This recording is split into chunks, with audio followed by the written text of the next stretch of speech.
Good afternoon, respected dignitaries from government, colleagues from media and industry.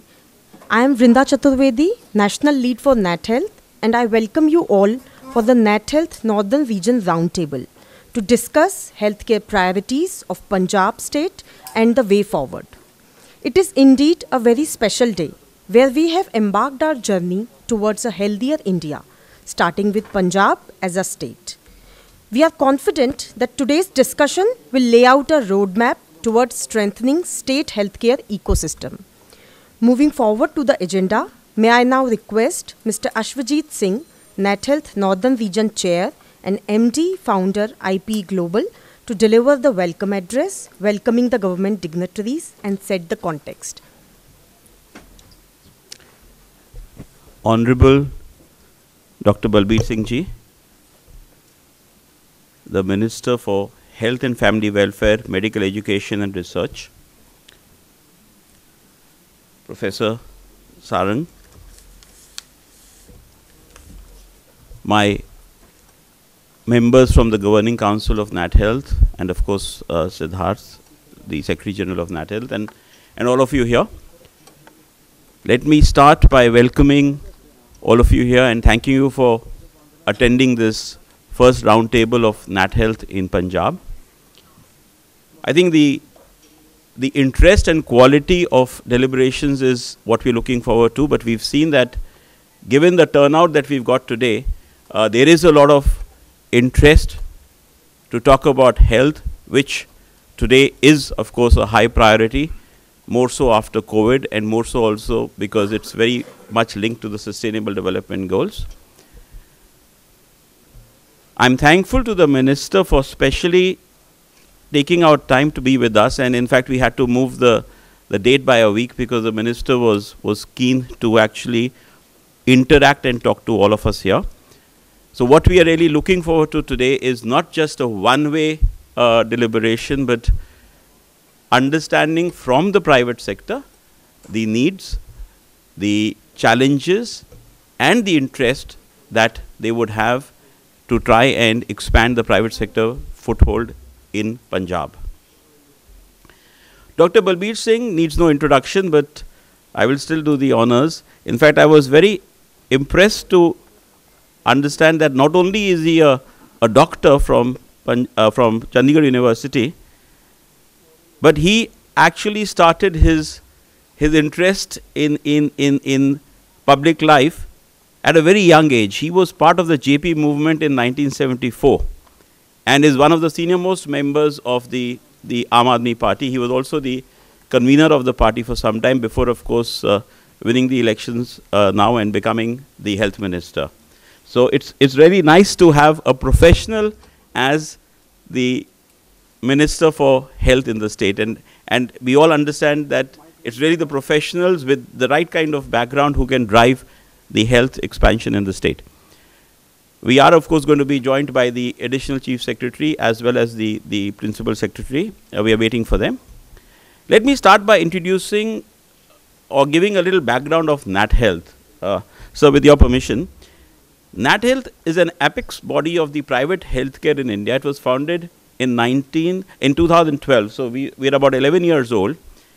And it is the only body that really represents the entire health service providers, medical technology, which includes devices, equipments and IT, diagnostic services, health insurance companies, health education, institutions, bio-life sciences, healthcare publishers, consultants, home healthcare, private equity and venture capital funds and other stakeholders.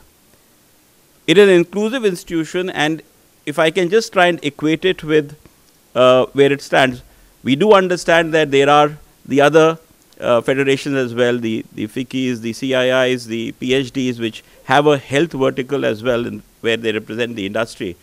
But NATHEALTH is the only federation which only represents health. So we are not like the others who also do health.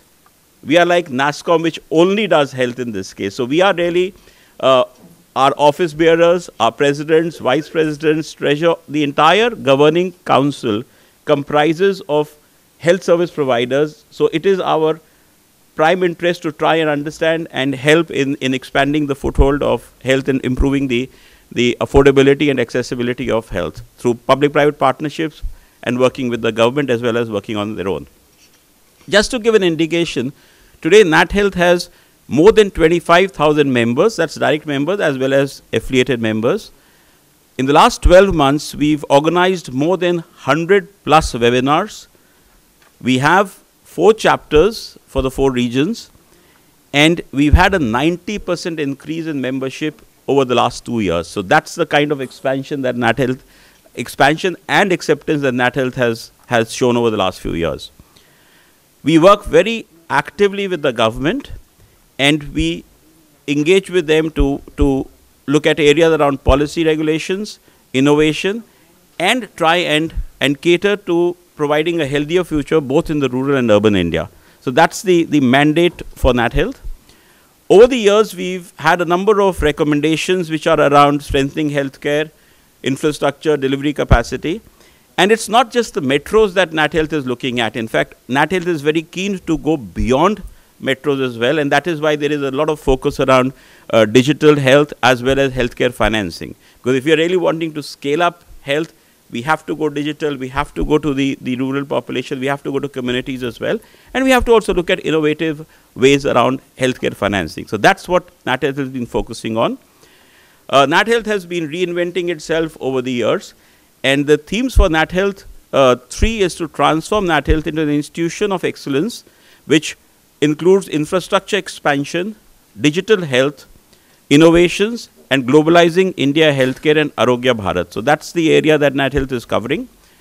We've also recently, for the last couple of years, started a CSR award as well. And NATHEALTH is also looking at setting up a separate CSR foundation, but we've been having these awards in our annual function. And we had more than 80 very innovative applicants this time from the private sector and as well as public sector undertakings for these awards. NATHEALTH actually operates not only at the regional level, but we operate also through a number of functional forums which include providers, medical technology, diagnostics, home care, senior care innovation, insurance, and PE and VC. A couple of years ago, it was decided that if we really want to be the voice of the industry, it is important for us to diversify and go into the regions as well. So NATHEALTH started its regional charters a few years ago, and we've now got these 4 chapters that I mentioned about, and we've now started actively engaging. We've always been the pioneers in engaging with the Government of India, but now we've started actively engaging with the regional chapters as well as some of the states. We've recently signed MOUs with states like Andhra Pradesh and Maharashtra to build a strong relationship with the state governments and local federations. So what we really end up doing is engaging with the state, trying to identify any common area of interest, because it has to, if we really want to make any partnership successful, it has to be something which is aligned to the state's objective as well as the private sector objective. So we hope that by the end of today, we are able to identify some areas of common interest between what the government of Punjab wants and what the private sector wants, and hopefully maybe go ahead with an MOU and try and then develop and work on that area. We would also, like to intensify the forum engagements with government and shift the focus from health systems to actually delivery of health eventually through collaboration and partnerships. NATHEALTH believes in partnerships. So in all the states, in all the areas, we've got partnerships, and we've also got partnerships within our members, with the government, as well as with the community. The Northern region is one of the active regions, and that's what this particular today's deliberation is being conducted under. Just to tell you a bit, so recently we've also had a round of meeting with the Jammu and Kashmir government as well, with the principal secretary there, and they have identified a few possible areas of collaboration on NCDs, preventive and promotive health, scaling diagnostic capacity, tech-enabled community screening, and medical education. We've also earlier had a roundtable with the government of UP, and they've shown a lot of interest and especially in the areas of medical education. Besides, of course, they had drafted a PPP policy, and they wanted our input so that the policy could become more private sector friendly and overcoming some of the challenges that were there. So our team, and we circulated to our members, we provided inputs, and they've incorporated a lot of those inputs that we gave them. They were also keen for us to engage on dialysis, and we've had a round of discussions with them. They were very keen to work around home care and senior care as well. And they've asked us to also help them with medical education. So these are some of the areas we are working with UP.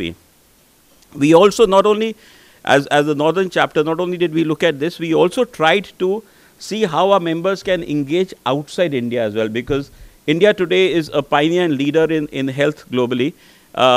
When I say globally, in terms of actual delivery on the ground, we may not have the same kind of facilities that are there in some of the more developed countries. So we actually have had a series of discussions with the Africa Health Federation as well, and they've been very successful, and we're looking at ways of collaborating with Africa, both as a market as well as other areas as well. We've also been presenting to the Government of India a number of papers, including One Nation, One Dialysis, health financing, allied skilling, senior care, home care, digital health, amongst others. And these have been very well, taken by the stakeholders. And the Government of India today looks at NATHEALTH as their first point of any kind of health deliberations. So thank you once again, sir. With that, I'd like to, welcome all of you. And before we start the official deliberations, a bouquet of flowers for the Honorable Minister, please.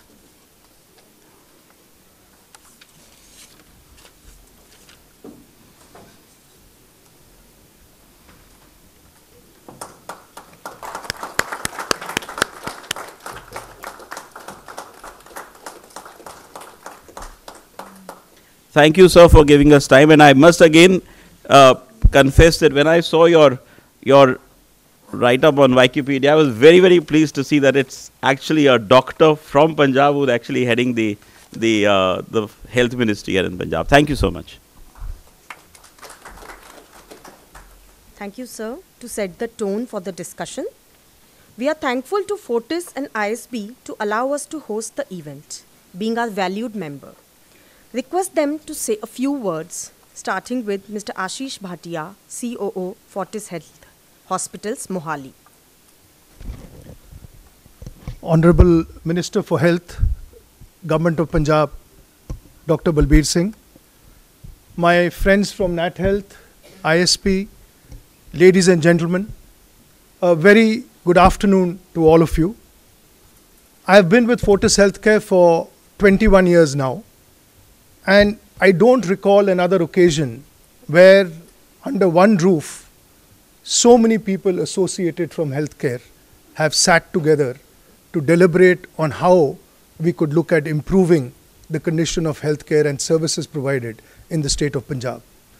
It gives me great happiness to see so many former colleagues working today for other organizations, but all of us here together for one common cause, and that is our state and how do we progress as far as the state is concerned.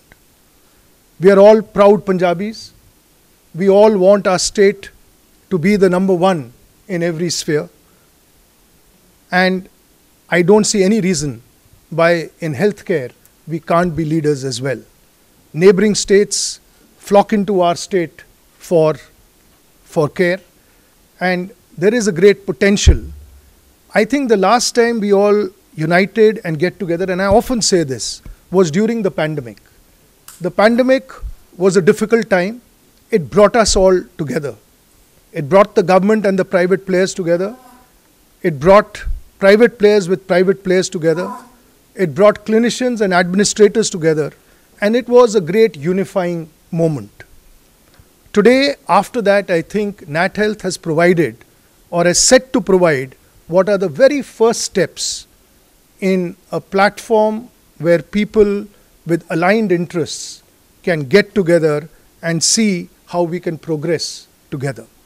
So I would take this opportunity to thank NATHEALTH and would also encourage all of you to join this journey. And as they say that a journey of 1,000 miles starts with a single step. And I think that this get together here today is probably that single step. And I'm looking forward to hearing our Honorable Minister speak to us about his vision and what he anticipates and sees as the challenges as far as healthcare in the state is concerned, and how we can, in different ways, look at collaborating and helping as we move forward. So thank you very much for being here with us today, and I look forward to a great session ahead. Thank you. Thank you so much, sir. Moving forward, I now request on stage Professor Sarang Deo, Deputy Dean, Faculty and Research, Executive Director, Max Institute of Healthcare Management, Indian School of Business, to kindly share a few words. Good afternoon, everyone. Honorable Minister, welcome to ISB. As a member of NATHEALTH as well as the host institution, I should extend my personal welcome to all of you. For those who may not be familiar, while ISB is a world-class business school, features in all the top rankings, we also have a very vibrant healthcare institute as part of the business school here, the Max Institute of Healthcare Management. And one of our missions has been, how do you bring best practices from private sector to improve public health outcomes? And I cannot think of a better forum than this, where we have representatives both from the private sector as well as the public sector, because we do believe that both have to come together if we want to improve population level health outcomes. Individual health, I can go to a hospital, I can get a surgery done. But if as a society, as a community, we want to improve our health, we want to join hands. Dr. Ashish mentioned pandemic. During the pandemic, we were involved very closely with the diagnostic ecosystem in Punjab. We worked with the government of Punjab. That's one example of how an academic institution need not sit in the ivory tower, but we can roll our sleeves and get on the field and do some dirty work as well. And I was preparing for this meeting, trying to understand the health profile of the state, doing much better than many other states. So we should first of all congratulate ourselves, right? There are, of course, well-known challenges. I will not get into those. But one of the things that is peculiar to Punjab, more so than others, is I think non-communicable diseases. Cancer, of course, is one, but also hypertension and diabetes. If I ask anyone, where do you go for hypertension or diabetes treatment, fortunately or unfortunately, it is private sector. It's typically not public sector. That, to me, is not a problem. That's the opportunity. The question is now, how do we activate this ecosystem that exists? People pay for their services, but mostly for treatment. And despite all the best insurance schemes that we have, if we keep paying for hospitalization, we are digging a bigger hole. Everyone in the room will agree to that. So to me, the question is, how can we pool our energies together, create new kinds of models, new operating environments, which pay for prevention, which pay for promotion of better health, for maintenance of health, not just for treatment. And I think that's one role that we can play. So here I'm offering ISB's services, if you will, expertise, to evaluate how these different new ideas are going to work. What works, what does not work. Because often for policymakers, that's a challenge. Everyone comes up with an idea and the idea looks very good. But you also need a very careful assessment, evaluation of what is working, what is not working. So as an educational partner, as a research partner, this is what we have to offer. And I hope that as deliberations happen today, the issue of evidence will come up. I hope people will say that intervention works because it was cost effective in a certain context and it may be cost effective here. And to that extent, we are very happy to contribute to this partnership moving forward. I look forward to the deliberations as much as you are looking forward, so I'll not stand in the way and I'll let the next speaker take over. Thank you so much. May I now request Governing Council member for quick remarks, Mr. Kabir Mahajan, Associate Director, Mahajan Imaging Labs, to share a few words.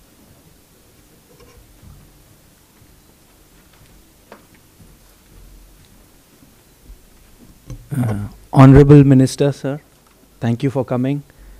My mentors and colleagues from NATHEALTH, ladies and gentlemen, I would just like to point the focus that NATHEALTH has, especially working with the governments. I think we are all very, very keen to engage with the governments and working more closely. So population health, at a population health level, I think that is where we can add a lot of value. I would just like to bring to your attention two key points where we believe NATHEALTH can work very closely. First would be the adoption of some new age digital health innovations. We all know that there is so much happening in the exciting space of artificial intelligence. Of course, myself, I'm with a background in diagnostics. I would have a bias towards diagnostics, but in most of the fields, artificial intelligence has a huge role to play, and I believe we have the wherewithal, the knowledge within the healthcare fraternity to encourage its use and ensure adoption in a right and ethical way. So, sir, right from screening programs to early detection of disease, I think it has a huge role. You mentioned NCDs, sir. I mean, cardiovascular disease, breast cancer detection, cervical cancer detection, it has such a huge role. So that is one key focus area for us at NATHEALTH, sir, and we believe we can play a huge part in its correct adoption. The other focus, as I mentioned earlier, is working closely on public-private partnerships with the Government of Punjab. I think we are all in the private sector very keen to engage more closely with the government, be it in the field of diagnostics, dialysis, and any oncology. I do see a huge potential. The only request, sir, we would have is that we initiate a costing study for the most common procedures, and then we come to a consensus on price, because to provide good quality services, it has to be viable for the private sector, and that, I believe, is something which can be done together. We believe in NATHEALTH, we have done a similar exercise in the past for the 30 most common procedures in one of the central government initiated schemes. So I think that is a great way and a great step forward to engage the private sector more deeply and to provide quality services. So, sir, these would be our two key focus areas from NATHEALTH, and we look forward to a very exciting discussion ahead. Thank you.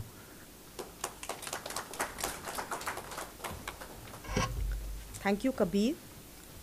I now request Ms. Nanki Singh, NATHEALTH Senior Care Forum Leader, to share few insights on NATHEALTH Senior Care and its initiative.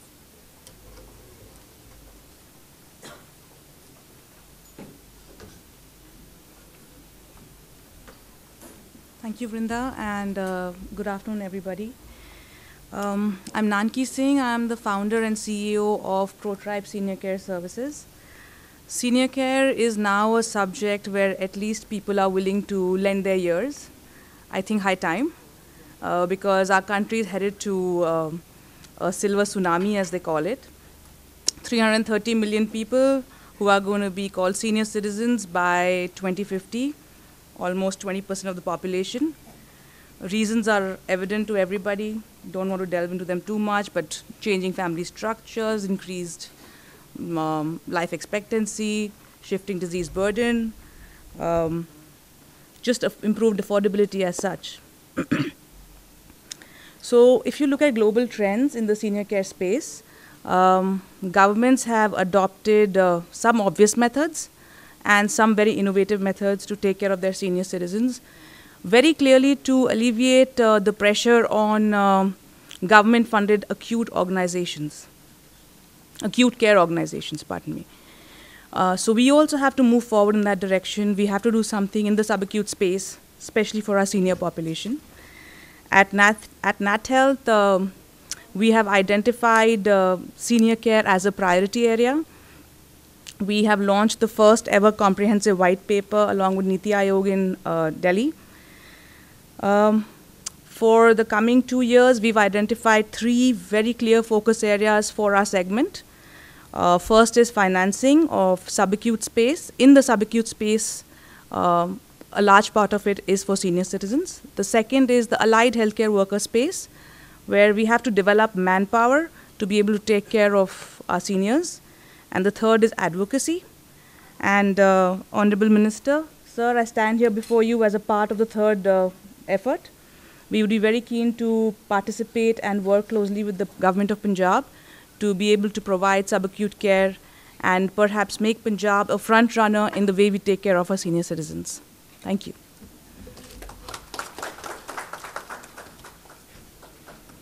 Thank you, ma'am. Am I audible? Just thank you. We are privileged and honored to have accompanied by honorable government dignitaries of Punjab. May I request our chief guest of the session, Dr. Balbir Singh, Honorable Health Minister, Government of Punjab, to deliver the keynote address.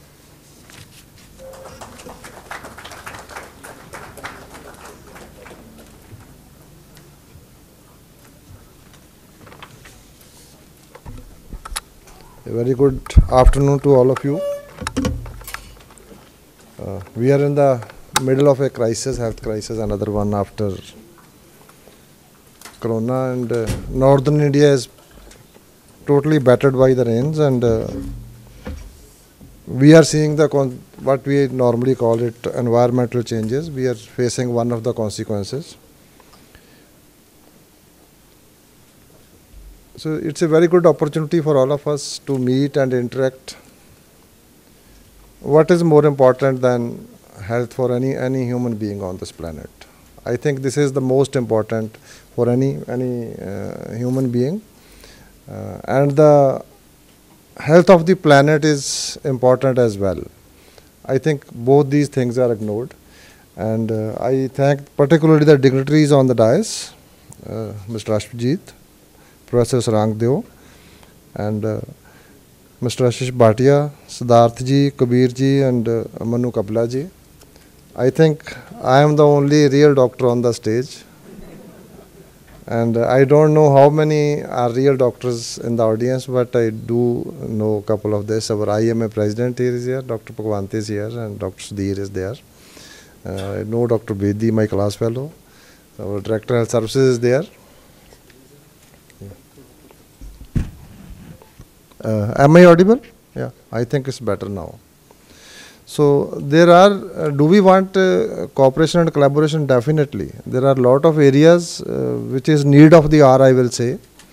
As a Minister of Health and Family Welfare, as well as Medical Education and Research, it's my primary duty that all the 3 crore people of Punjab, they get quality healthcare services. State has a very big responsibility because it's a fundamental right. And you people are working at the cutting edge technology. You are providing state of the healthcare facilities, but with due apology, you are dealing with maybe 10% of the population.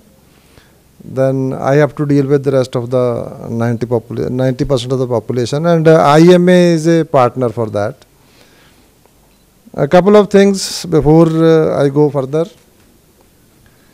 You see, you mentioned about COVID, and that time corporate hospitals or NATHEALTH, they were our partners.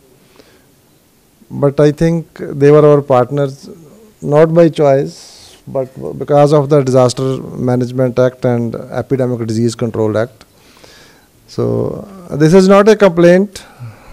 Now we have another kind of a natural calamity or a man-made calamity, and like we were struggling to fulfill our primary responsibility of providing emergency medical care. And I'm glad to share with you that we have 2 gentlemen here, Dr. Bhagwant and Dr. Sudhir.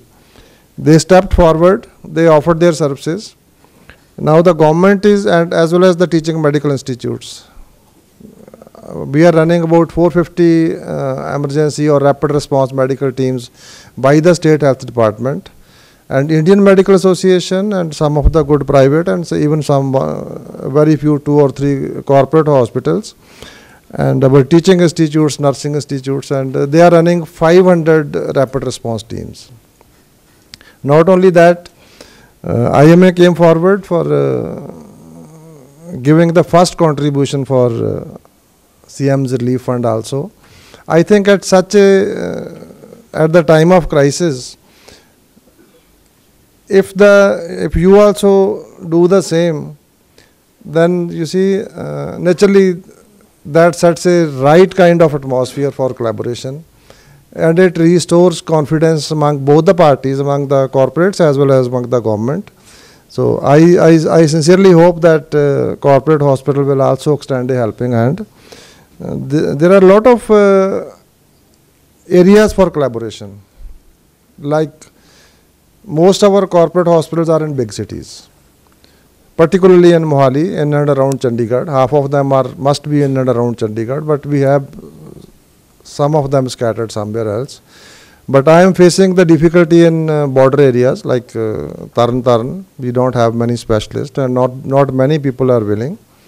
We have a problem in Buxar. I have a problem in Gurdaspur and Pathankot. Can we work out and have a strategy where you can give us your expertise? There are a lot of areas to collaborate. That is training of manpower. And just to give you another example, I think Fortis is built on 7 acres or 8 acres? 8.8 acres. 8 acres. And I have 25 acres for medical college. That is less. You see? So building the infrastructure or buildings is another area where you can offer your expertise. That will again help. I have an open mind. You see, like you have a regional center for AIMS, you have a regional center for PGI,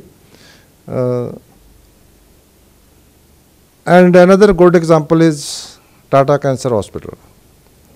You see, that government has given the land, government is funding them, but the treatment is highly subsidized for the patients.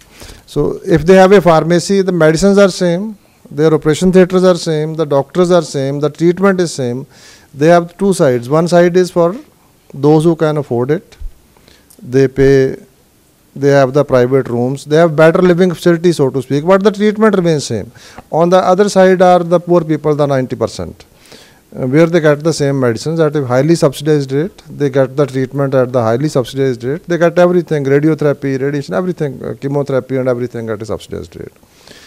So maybe if you are running, Fortis is running 3 or 4, is the name same still?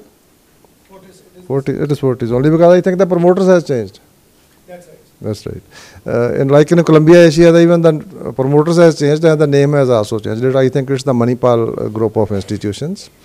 I would like to share another good example with you. Dr. Sudhir is here. So I approached some corporate hospitals also, but nobody has come forward. I wanted to change do a gap analysis and make our government hospitals, at least the district hospital and the medical colleges better.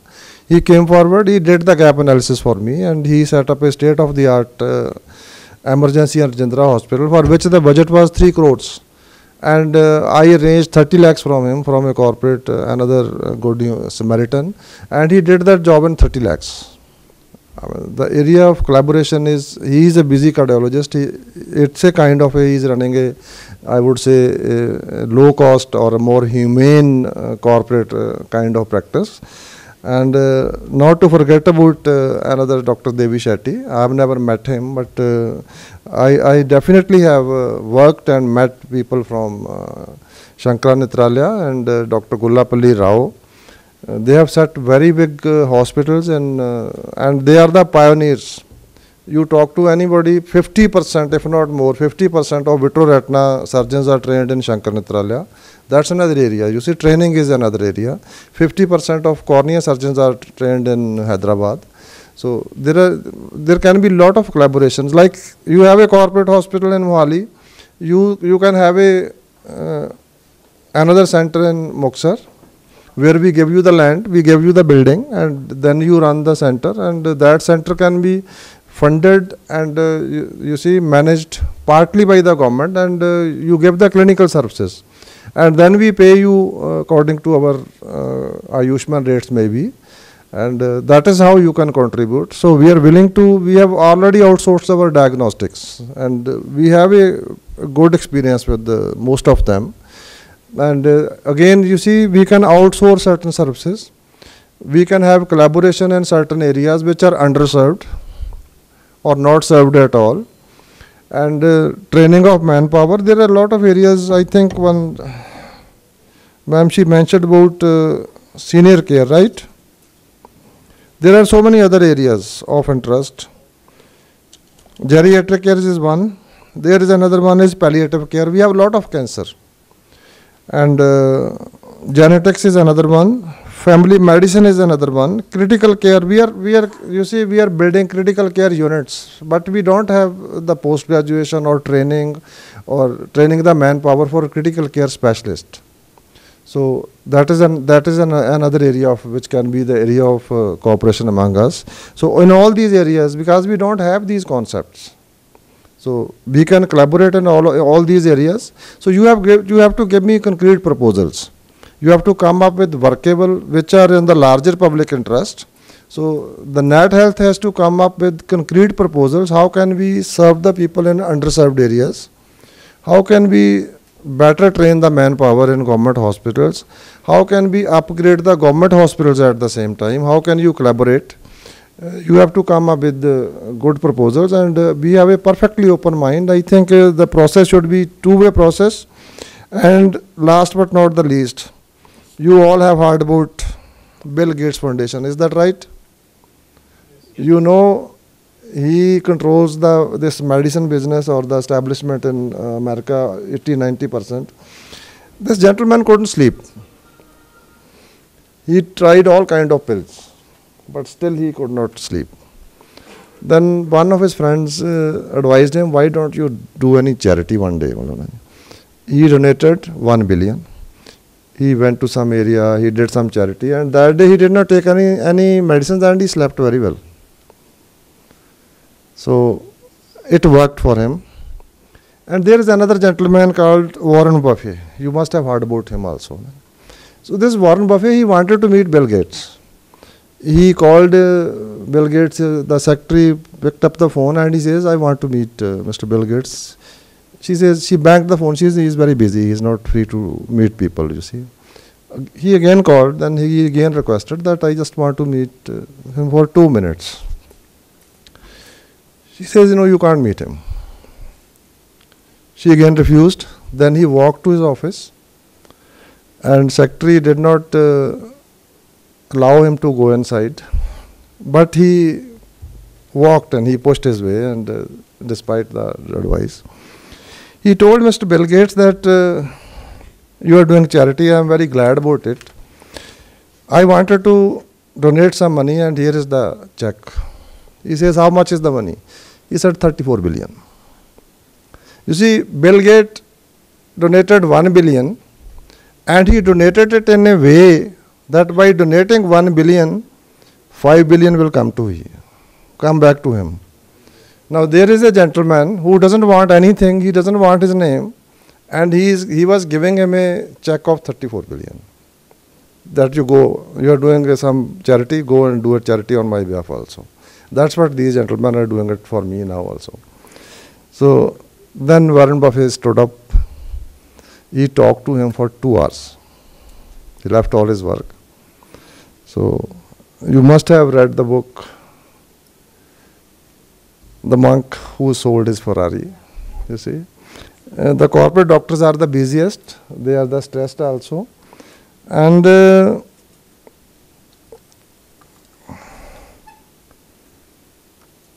Professor Sarang Deo said, where do the hypertension and diabetes patient go for treatment? He said, private hospital. Is that right? Sir, they don't go anywhere. In Punjab, I think anywhere, if I am not mistaken, 80% of the hypertension or diabetes are either they are undiagnosed, uncontrolled. Otherwise, there is no reason that we should have 100 centers for dialysis centers. These are the two principal reasons, and third is sedentary life, which some of us are also, I think, victims of that, or the lifestyle disorder or the non-communicable diseases. So they don't go anywhere. That is another challenge for me, which we have to overcome. We have to think about that, those 80% people. So otherwise, you see, we are treating the disease at the terminal stage, whether it's hypertension or diabetes with the renal failure. There is a lot of liver failure and lot of cancer. I think people around you, 3-4 of my doctor friends, they succumbed to cancer recently. And I think we live in that society, and not to forget about drugs. If your society has a lot of drugs, then nobody is safe. The crime cannot be controlled. There are so many other aspects. Even if you are living in a posh colony, or nobody is safe. Nobody is safe. And it's basically because of environmental pollution. So when we talk about health, we have to talk about environment also. So the corporate hospitals, they deal with the most of the diseases at the terminal stage, and there they are providing excellent treatment. So can there be collaborations at all levels? Punjab government is focusing on prevention of disease, promotion of good healthy practices like dietary modification, lifestyle modification. I think that will do good to all of us. Professor Sarang Deo is very fit, so he lives in a very good environment, and your campus is beautiful. And I think stress is the major killer, and even doctors are not free from stress, and we are working together. So with these words, that I think there should be more. This dialogue should not be a mono dialogue or man ki baat. It should be a two-way process. So I think I would welcome any suggestions or comments. We have to deal with the non-communicable diseases, we have to deal with the infectious diseases, and we have to deal with so many other health challenges. And I think you have the wherewithal, you have the expertise, and you have the trained human manpower, you have the best of the best in the world. So now the challenge is how to take it to the man, you see, the last man in the row, which Mahatma Gandhi wanted. So with these words, I thank you very much for giving me this opportunity, and I am looking forward for cooperation, collaboration with everybody, and especially with the ISB also. So you can also share your expertise. You are not a real doctor, but you are an educated doctor. Thank you.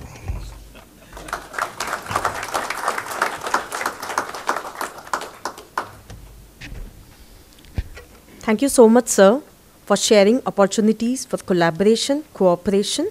NATHEALTH will surely chart out way forward. I now hand over the session to Mr. Brajesh Singh, President Arthur D. Little, for moderating the session forum discussion, open forum discussion.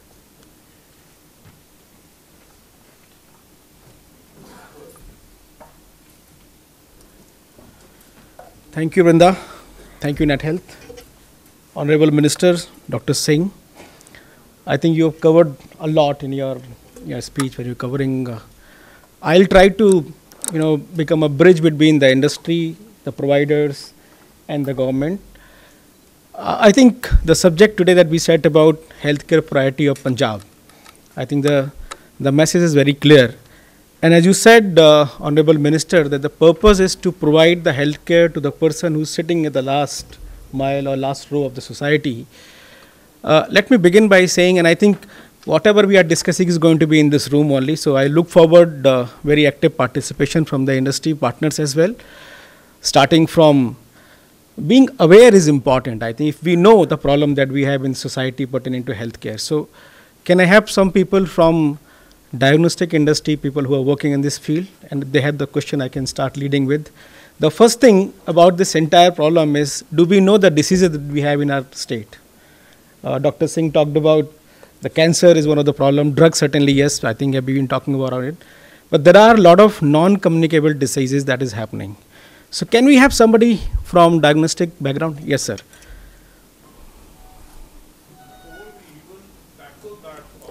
Sure.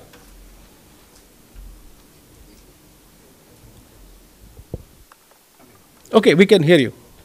Before we even tackle that aspect, we need to understand that even WHO data says very, very clearly that 70% of healthcare in India is being provided by small and medium healthcare establishments, not by corporate, not by government sector.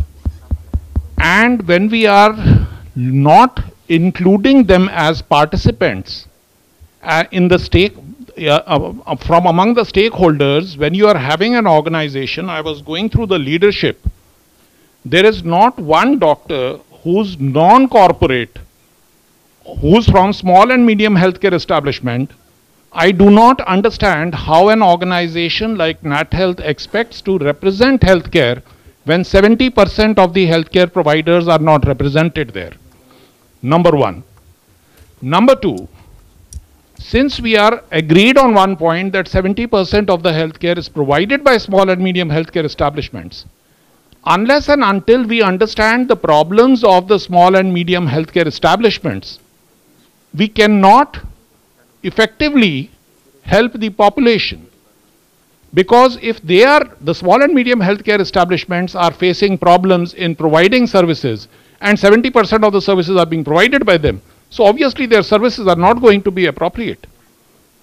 So when we talk of issues in healthcare, we should be considering the issues of small and medium healthcare establishments. That is my only request. And to NATHEALTH specifically, I strongly recommend that you have people representative of this segment within the organizational leadership, so that when we discuss these issues, the basic core problems also come to the fore.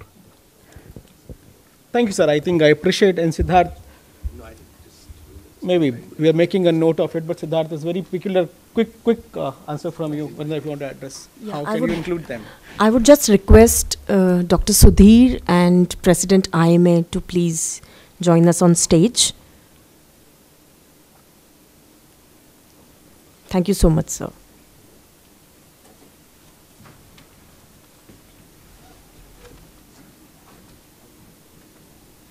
Can we take the mic? So Siddharth, I think the question is towards NATHEALTH. How, and I think he's rightly said that majority. Okay, fine. I think Siddharth will cover your point, sir. Next, we are talking about anybody else from diagnostic background? Somebody who wants to make his voice heard? Or any point that we are not able to cover at this point in time? Yes, PS. When we get an insurance scheme and we settle rates, the rates were, the issue was very rightly raised by Mr. Mahajan. I have something called CGHS guideline, this book, Nabi's book compendium of rates. And at one time, I'm a diagnostician for GI endoscopy. And at one time, the rate given for a sigmoidoscopy was rupees 550, and for a colonoscopy was rupees 330. I hope people, since you are belonging to healthcare, you understand the difference. We use the same scope. We go up to 50 centimeters, it is sigmoidoscopy. If we go up to the cecum, it is colonoscopy. Colonoscopy requires some preparation. That packet also had to be given within this 550. So when we are talking of participation in government schemes, viable rates not being given is the basic issue which is leading to corruption. It is the basic issue which is leading to problems and healthcare not being provided to the public. So when we decide on rates, please have some standard in mind. You decide, fine, a CT scan is viable for a corporate hospital, an abdominal CT scan, let us say 3,000. If somebody is charging more than 3,000, yes, you say it is wrong. But if you offer 1,200 and then expect the hospital to function, obviously they will be putting in some excess drugs and some excess investigation with the billing. So please, when we decide the rates, take input from private sector, take input from small and medium healthcare establishments before we impose rates on them. Right, sir. Honorable Minister, this is a point which industry wants. Yeah, allow me a minute, please. So maybe what is the vision or what are the initiatives that government may take to do the better inclusion of the industry in decision making and policy drafting, sir?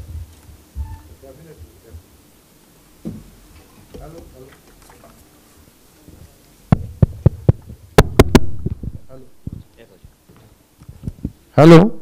Definitely, I think I agree with him, because there is another problem as a corollary. You must remember that in Chhattisgarh they removed the uterus of half of the women, And when we allowed, you see, normal delivery versus cesarean section, after the insurance came, the C-section rate went north, literally. So, I mean, you should also talk about self-regulation, ethical practices. Definitely, the rate should be remunerative and reasonable. I agree. I got that point. But you see, I think professional medical bodies, and also the corporate hospitals, they need some kind of self-regulation where it doesn't lead to malpractices. And there are a lot of cases pending before me where different kind of, you see, malpractices are there in dialysis and everywhere. They try to, you see, do procedure which are not desirable, not even needed or not recommended certain times, and then include it in the package and do something else. They have, you see, they have claimed money for something else and they have done something else. So I think you should also be discussing that. Yes. I think sir has some. Yes, I also wanted to talk about diagnostics only. So basically, central government is planning to fix up the rates for laboratories and X-ray centers. So, well, the private hospitals, private organizations have different standards, different costs. You cannot compare them with the charitable organizations. So, if the government is considering fixing the rates for them under CEA, I think it is highly unjustified. A better organization is entitled to a much better rate than fixed rate. CGHS rates have not been revised for 14 years.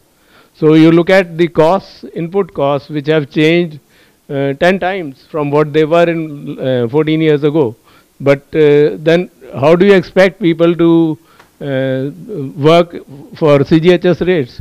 So the rates have to be revised annually, and there has to be a provision of increasing 10% rates every year.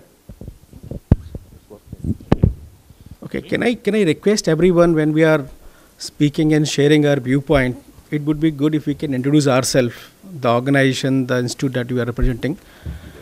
I'll tell you something. When we fix the rates, like IUS rates, we ask the doctors who are service providers, which in general case is small and medium doctors. So those rates are quoted by them. That time, you see, they quote very low rates. So it's not that we don't consult them, but we do consult them. But again, I say that you have to set your own house in order. So you have to give us reasonable rates. It's the doctors who give the lower rates. It's not the government that fixes. We ask people that at what rate you will do it. Like we don't have any radiologists, so we ask the local people that for how much you will do this ultrasound. Once they give the rates, then government fixes those rates. Well, we generally separate from the medical profession only. So is this basically appearing like a gap between the association talking to the government, or what is missing? There's no gap. There's nothing missing. It's the doctors who are giving a particular rate. Naturally, we will take the lower denominator. So once they have given that rate, then the others protest. You see? Yeah. So we talked about... there is no communication gap here. Yeah. So I think your point is broadly addressed, sir. The other one is that access of healthcare to the people at large. And you can only increase the access to people when it is affordable, you know, I think. And also more importantly, you have a private sector participation. Agree with a pinch of salt or disagree. But the sectors like power or telecom, where you have seen private people coming in, they bring a lot of efficiency, they do a lot of investment. In healthcare also, if you have seen, you were given an example, Honorable Minister, about Fortis, I think the kind of contribution they are making, or other organizations.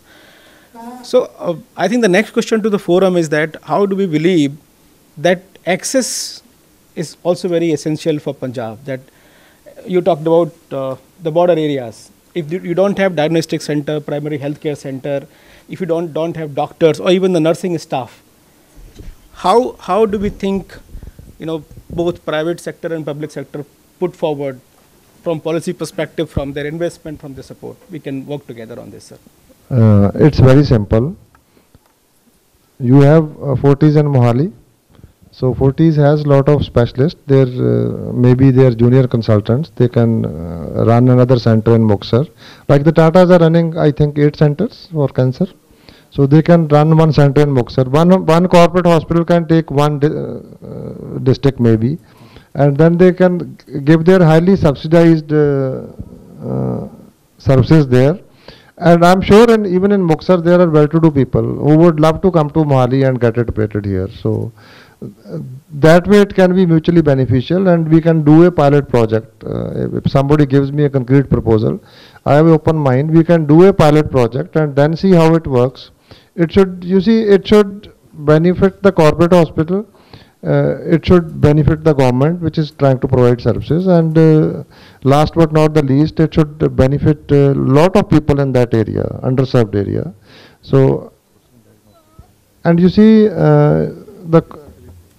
are providing only curative services.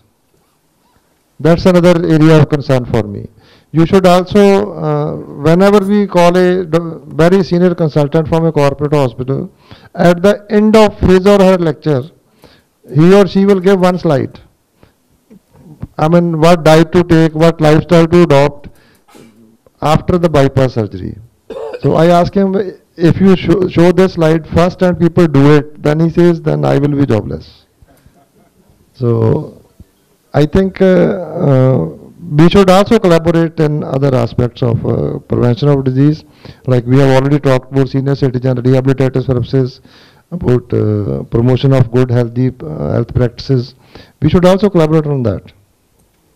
Thank you, sir. You covered one important point about... Sorry, if I can just ask a related thing, sir. I think you very rightly spoke about, you know, the last mile or reaching the underserved areas, and you also very rightly spoke about preventive. So I would just want some clarification. You know, you've got the Government of India's e-Sanjeevani program, which is not functioning very well. I mean, I'm saying that with the rider. And on the other hand, you've also got your own parties, you know, the Mohalla clinic, which is doing well because it's also got access to local doctors. Delhi is not a difficult place to get doctors. Now, is the government thinking of teleconsultation or something which will fill the gaps of e-Sanjeevani? Because at least the preventive part, you know, the lifestyle or what kind of diet or the minor ailments, because 80% 80 to 85% are curable diseases which, if addressed even by a junior physician, can be addressed. So is the government thinking of privatizing teleconsultation or something around the e-Sanjeevani model? Yeah, definitely.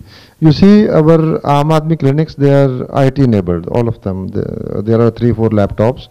And with that, you see, data analysis is very easy, that we know today how many patients came, how many had hypertension, how many had diabetes, how many were children. That way, like, we are in that process. So we are trying to introduce that in medical colleges and district hospitals. The issue is there are barriers, there are age barriers. When somebody who has never used a computer, the senior teachers, so the reluctance is there. We are introducing that. We are for that. A lot of things can be done. We are very soon, we are going to, you see, recently what I did was, it's about the rates again. House surgeons were getting 30,000 rupees, which is, I think, ridiculous. So I made a proposal. There were 88 posts and they will never be filled.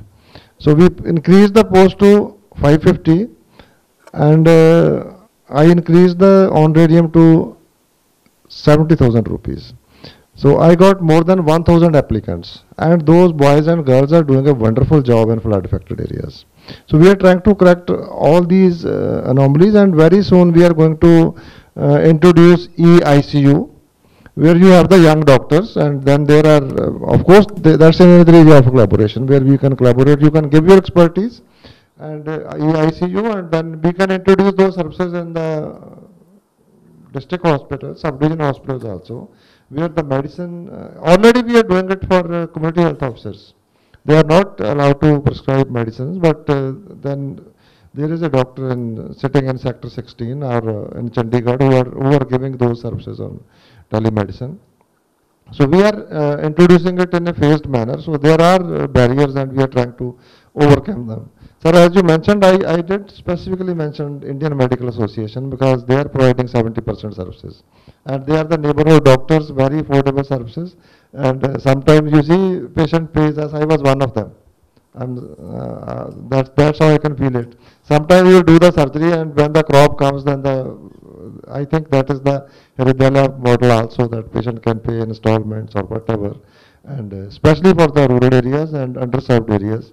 So, I mean, the scope is there. Like, you have to think out of box solutions, like Dr. Dheer is doing, and Dr. Bhagwante, they are doing it already. Dr. Bedi is there, and I think he can also share his experience. So, yes, we are for it. Thank you, Honorable Health Minister. So I represent IMA headquarters. I am Dr. R.S. Bedi.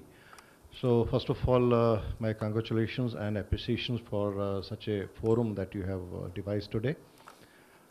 I think we all know, because the Honorable Health Minister is here, and I know him for a very long time. He's a philanthropist also, which you may not be knowing, you know, because he has a tag of a doctor.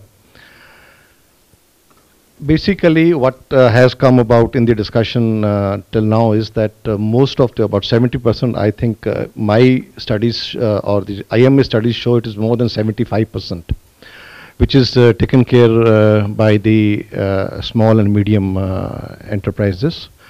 So I think we need to spend about a couple of times, which if you can allow me, to see as to how we can, you know, hold hands and see that the small and medium, because these are 70, why they are able to provide 70% of the healthcare services, only because 70% of the doctor and the staff belongs to the small and medium scale.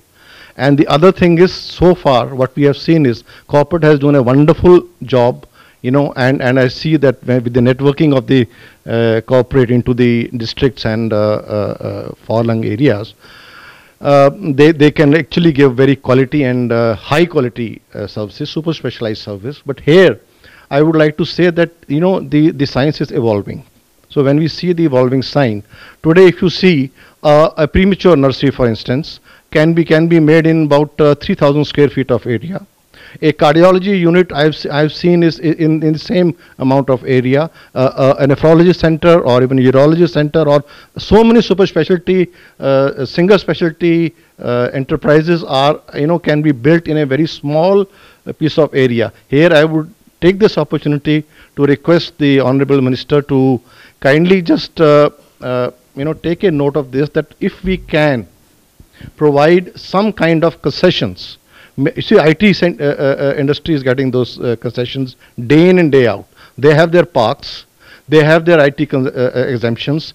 I'm sure that small areas, maybe 1 canal, 2 canal, 3 canals, you know, can be given to these enterprises with a rider, that they have to serve the society in a model where they have, as you have said, sir, that they can always charge from the people who can afford the treatment, but they have to necessarily provide a treatment for the underprivileged. Now, sitting in SAS, let me tell you, it's a very, very piquant situation. You know, recently, I think about maybe, I don't know, a couple of years back, the previous government has said that SAS Nagar, you cannot have a hospital in less than 1 acre of land. Now, this is where on ground I would want to address this issue. So, if there cannot be any establishment in a place like SAS Nagar, where the plot size has to be more than 1 acre, I think you are just making the small and medium scale industry just to vanish away and die down. So I would request the Honorary Health Minister to kindly take a note of this, that they should be allowed. It is ironical, sir, that you know, recently, I think about 5-6 months ago, 5 canal land the government is allotting for this thing. But then if the private enterprise wants to go, he has to have 1 acre of land. So naturally, the cost of treatment is going to go high if every establishment which has to be established in SAS Nagar has to be more than 1 acre. So my only request to you is that we have to hold hands and see that how small and medium scale establishments are given certain concessions, so that the government has a right on them and they also feel privileged that they are being taken care of by the government and they have a duty to serve against the people of this country. Thank you. That's a very good and constructive suggestion. Dr. Vedi, you gave me a proposal and I take it to the government and kindly add to that. You see, if the patient comes to me because I did a little bit of vitreoretina also. Patient comes to me with diabetic retinopathy and patient is not even aware that he or she is diabetic. So then I tell him that you are diabetic and now you go to a diabetologist, right? He or she goes to the other part of the city to a diabetologist to get her sugar levels right. And then the diabetologist, if we can have all the services under one roof, it will save a lot of time and other botheration for the patients. And maybe if few doctors they come together, I will give you building also. I give you ready building, then you start a practice and you give me a proposal that if I give you land, I give you a building and then you start your practice, what will you do for the society? How will it benefit my patients? You give me that idea. Thank you. In fact, Kerala government under a MSME scheme of cluster scheme. Yeah. Now it provides about 25 acres of land and they also provide the seed money and the funding for future progression. So thank you. I will provide you land in every district, but you give me a proposal that these are the doctors. Let the doctors come together and form a cluster for services. And you see, you can do a lot of medical tourism, right? There are a lot of patients who have insurance. There are a lot of people in Punjab who can afford it. And another thing to compliment you is if the patients, Punjabis has hypertension and diabetes, they don't go for dawa, they go for daru. Excuse me, sir. The one issue, Chandigarh just gave an advertisement. His point being taken forward. 1.5 canal, 760 or 770 square yards. What is the price, the minimum price? 18 CR. At 18 CR, they want to start. My second point, sir, many states, even in Naxalite areas, they have been successful in appointing doctors. They have auctioned. They have asked doctors to bid what rate they want and whatever salary they want, because you have rightly pointed out that treatment, people will come to hospitals. But when you want primary care, when you don't want a problem to have developed, for that we need doctors who are on payroll, who are deputed in that area, who will be looking after the health, the regular health checkers of the people. So this is something the government can come up with, where there are difficult areas where doctors don't go. Because you also have to keep in mind there's a dichotomy today. We are again talking of super specialty culture by saying ki gastroenterologist, cardiologist and neurologist, everybody. But who are majority of the doctors? General practitioners, general physicians, general surgeons. When we talk only of specialists and super specialists, what it creates a problem is, in a place like Tarantaran, you will not get a urologist, but you will get a surgeon who has been working in urology and he has been doing a good job. So we need to encourage these kind of people who have been trained, and they need to be supported somehow so that they can do the work they are trained in without actually having to fall foul of law by saying that he is not a urologist and he is working as a urologist. So these are issues which are practical problems which small and medium healthcare establishments face when they work in these areas. Thank you, sir. I think to take the subject forward, I think we have Dr. Charul. You want to say something? Honorable Minister and Forum. We are from Regenerative Medical Services, Mumbai, and we are into biotech. We are biotech company from Mumbai, and we are doing the treatment for avian head femur.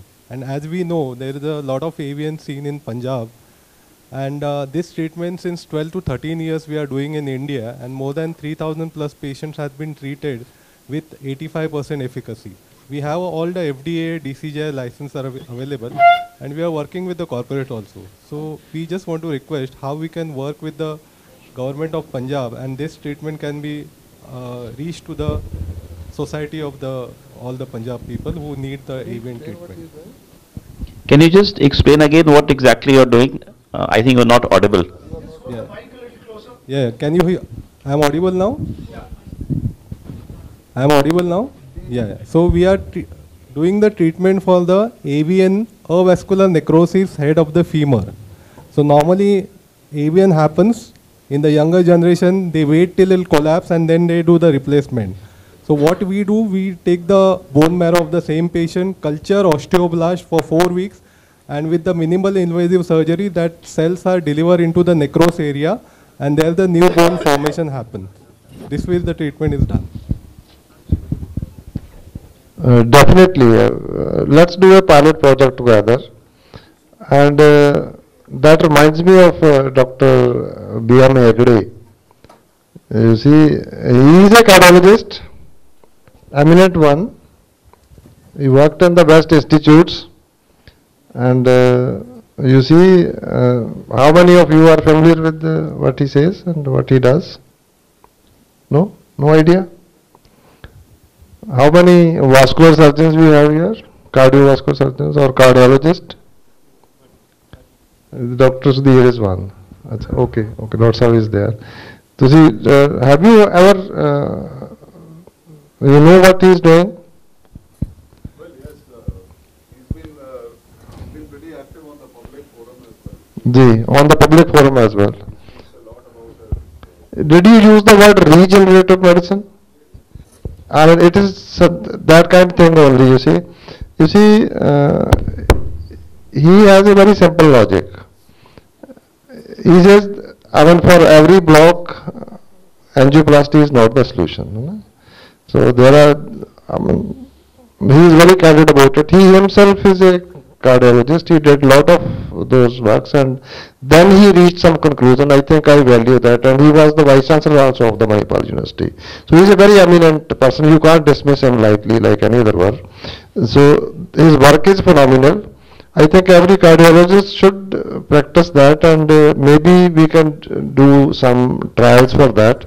He says it's very simple logic that if your coronary is blocked, then there are alternate channels. Like we see a lot of them in eye, when, because as a vitreoretinal surgeon, when central retinal vein occlusion is there, then you see we do angiography. They look like you see abnormal vessels, but they are not abnormal vessels. They are shunt vessels.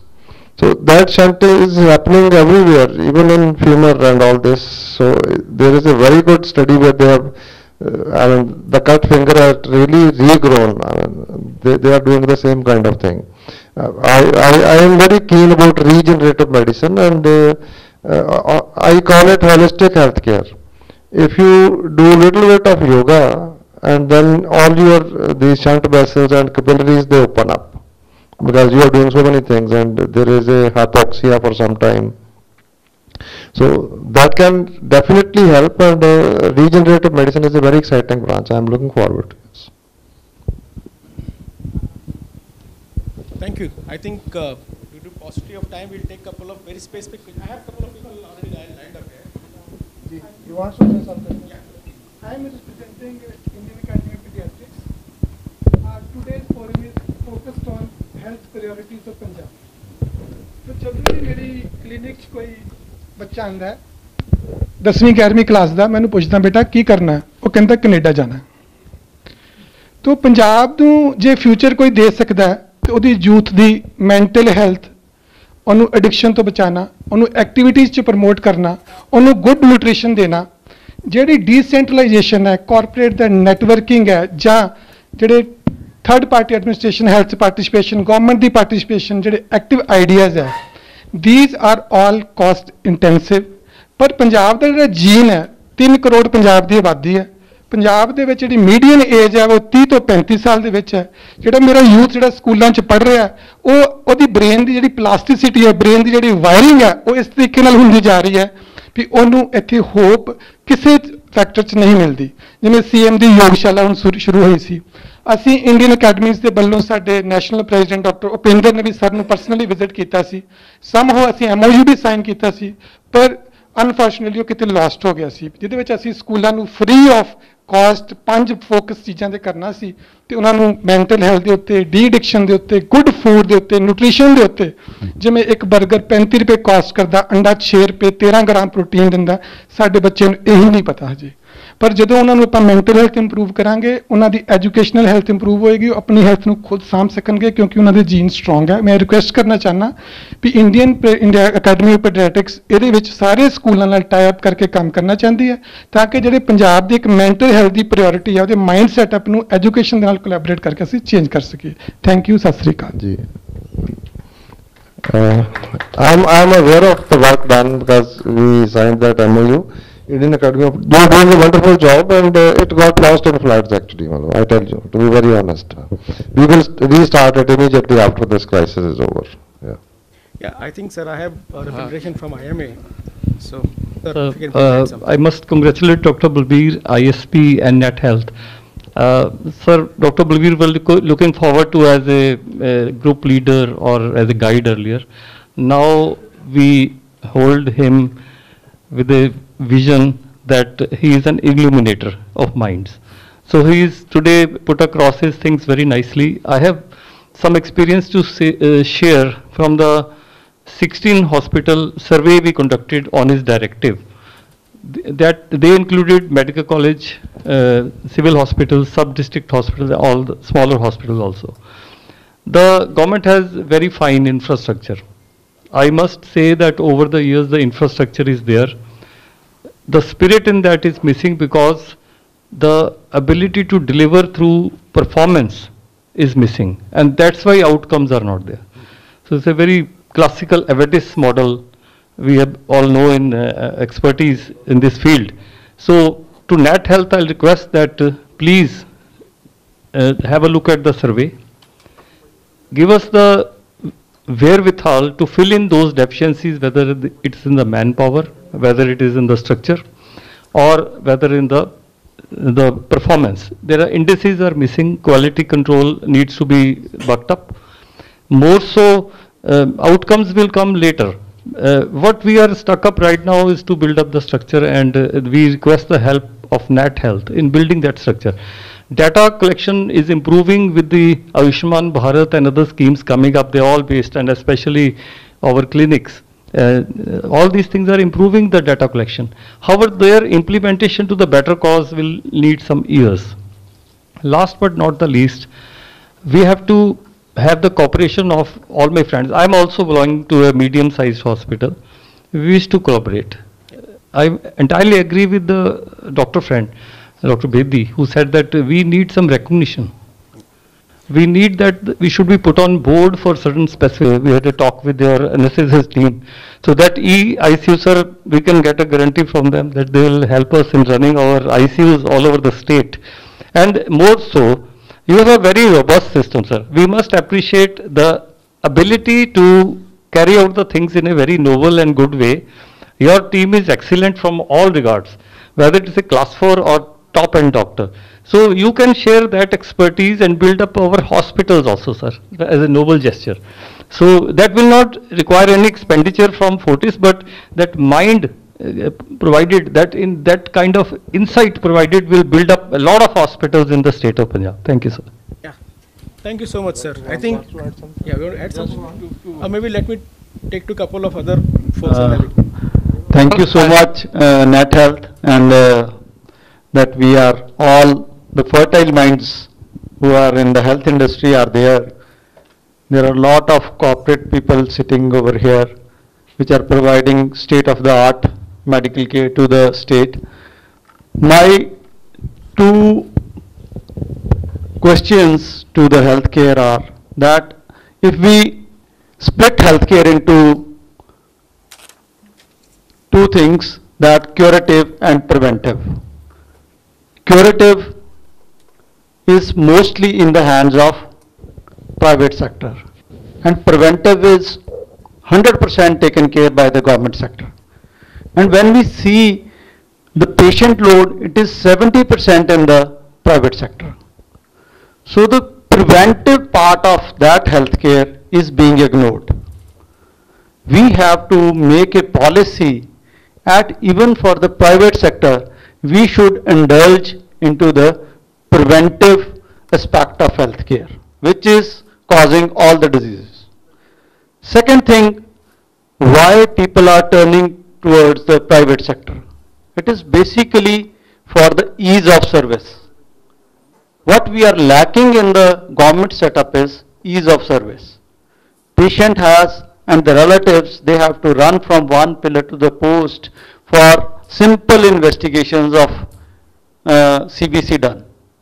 So if we can have that ease of services in the government setup with the collaboration of these corporates and the private setup, we can change the scene. Because maximum number of patients can't afford that kind of health. They can't afford the health care which is being provided by the private sector. So we have to focus on these two things. Thank you very much for inviting us here and having a wonderful session. Thank you. I will like to bring one point to the notice. Sir, what is joining between a private hospital, government hospital and other schemes is Ayushman Bharat. Sir, in this scheme which is being handled by more than 780 hospitals, most of the procedures which can be done in any hospital are reserved for private hospitals. So patients are running to government hospitals and private hospitals, and in most of the government hospitals at district level even, most of the procedures which are banned not to be done by private hospitals, they ultimately go to private hospitals and give much more money what they are able to give. So this reservation of the procedures etc. in private hospitals should be avoided. And second thing is that all the schemes should be reserved for poor which are actually poor. But if tertiary level surgery like cardiology or neurosurgery or oncosurgery, a scheme should be brought out that they also become a part of this. Thank you, sir.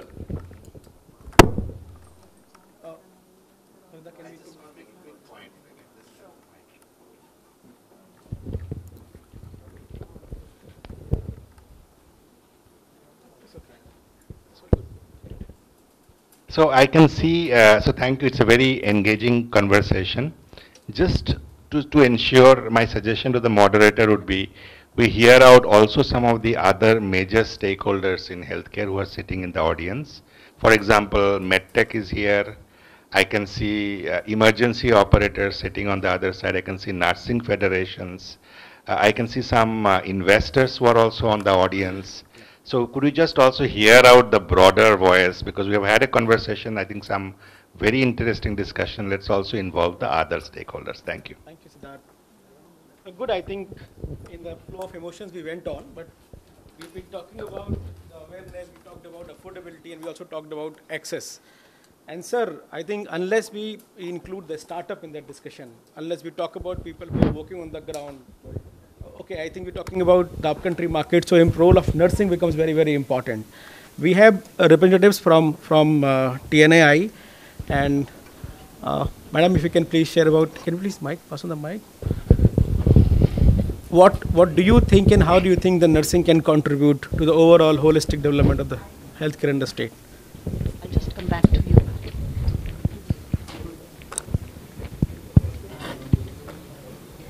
This is working. Ma'am, this is... It's okay. Oh, now it's ready for the minister. Respected Dr. Balbir Singh ji, I am Dr. Jasbir Kaur, patron of Trained Nurses Association of India. We are all talking about the medical and the doctors area, but I will tell you that the nursing is the hub of the wheel. Without nursing, we cannot work anywhere. Not in the community, not anywhere for the prevention. And our association is 115 years old. And our headquarters is situated in New Delhi. And the lane which it is situated, that is known as Nightingale Lane. Yep. It is in Green Parks. And they have 32 chapters state-wise. And we are representing the Punjab state. And we are not the persons who are having any strikes or any other things. We are only for the development of the studies for the students. And we have a headquarter in Ludhiana, Hon'ble Road, very small, 407 meter square area only. And we can give the services which you were telling, that training part. We can help you in the training of especially the geriatrics and the palliative care, because as per the Indian Nursing Council, we have the modules and we can train the students of the other institution, because all these schools, which are 250 GNM and more than 100 schools, colleges in Punjab, their students are our sister association, that is known as Student Nurses Association. And we have 2 conferences for them, one for the trained nurses association, trained nurses, and another is for the student nurses. For that, we have competitions for them, we give the scholarships, and we conduct the workshops for them. So these are the work we are doing for the development of the nursing, and we can help you to have these modules, especially your geriatric and palliative care, in our headquarters, because we have all the facilities in that. Though we are very small association, but we can contribute little bit. But one thing I want to raise the question, okay, have you heard any council having another specialty, the leader of that? In medical association, medical councils, because we are also giving a platform for the grievance of the nurses. So any council has different specialty of a member of who can head that? No, but it is only the nursing. The nursing council is headed by the doctors. I am not against anybody, but Punjab was very rich, sir. We have a Act 1932, and 1932 Act was there, that is even older than Indian Nursing Council. And all the members from the Punjab, they were coming for the registration in our PNRC. But in 2006, there was a revision of this Act, and in that, there is many changes came, and everything has gone out of the hands of the nurses. And now also, the registrar of the council is not a nurse. It should be headed by the nurse. This is our memorandum, and we are ready to help you any for training portion, or for the curative, and even for the preventive aspect. Thank you, sir.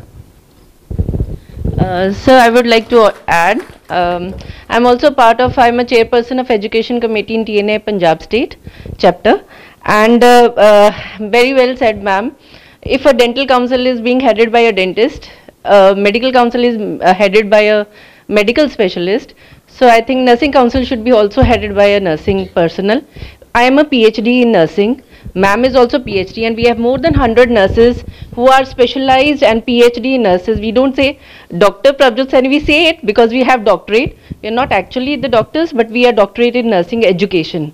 So there are so many other people who are educated in nursing who can lead this council. And so this is a special request, a memorandum has been handed over to you.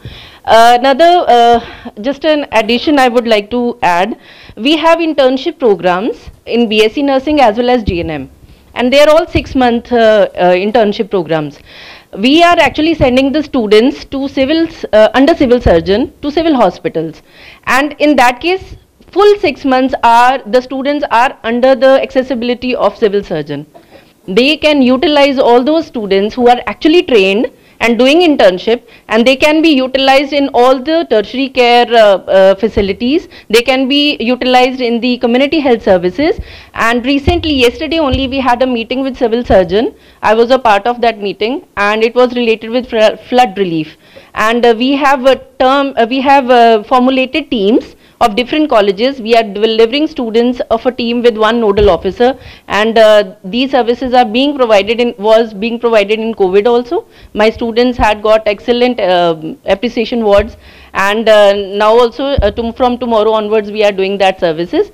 And so those internship programs, sir, you can give the accessibility to the civil surgeons, which are obviously directly under you, and the students can be utilized for the services of healthcare. Thank you so much, sir. Thank you, ma'am. Yeah. Honorable Minister. Actually, there are a lot of issues which are legacy issues, you see. Head of the nursing council is only one of them. Ma'am, there is also issue of where the vice chancellor of Ayurvedic University is a IAS officer. Registrar of Medical University is a junior IAS officer. I can go on and on and on. These are the legacy issues, and as you know, I am in the process of revamping the whole system, and we already have done it in case of Medical University. Now we will be doing this councils also. We are going to have another council. We will rectify all these, you see, what we have inherited, the bad practices. And madam, I'm very, you see, this is a very noble profession, nursing. You look at the kind of skills you are giving them nowadays. I mean, absolutely zero. You see, ma'am, please don't mind it. I have a hospital in Mata Kshalya Hospital in Patala. There are 21 nursing colleges which are affiliated with that, you see. I mean, it's everybody is responsible for that. You talked about the civil surgeon. One civil hospital, Sangrur, it has 11. Some other district hospital has 13. So these nursing colleges, they don't have their own hospitals, and there is not adequate place for the students. And whatever place is available, now I am putting my foot down that every student has to work in ICU and labor room and OPD, in operation theaters, and the child should be given there should be a kind of a skill set which is expected of a nurse, and that is not what is happening now. Maybe there are one or two or three of them are good ones, but overall both the medical education and the nursing education, they are not up to the mark. We are in the process of rectifying that. Yeah, thank you, Honorable Minister. I think a couple of months back when NATHEALTH and we did a very deep study on this skill enhancement in the medical sector, we found the opportunity for the Indian nurses across the world, which were very high a couple of years back, is gradually diminishing, because you rightly said about the quality, right, about the overall exposure. But I think important points are here is that how both association people can come forward, form a policy and focus on job creation. NATHEALTH can help.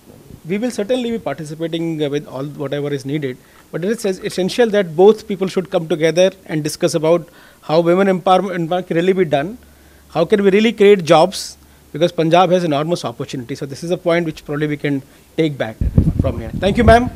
Can I just make a very quick point? I think there is also in the sphere of medical education, there's a very large opportunities in the allied health worker space, sir.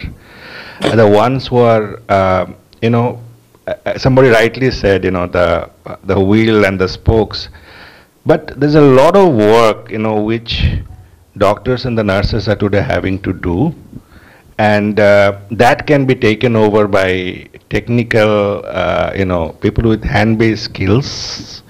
I mean, the paramedic and the allied health worker bill actually formalizes this.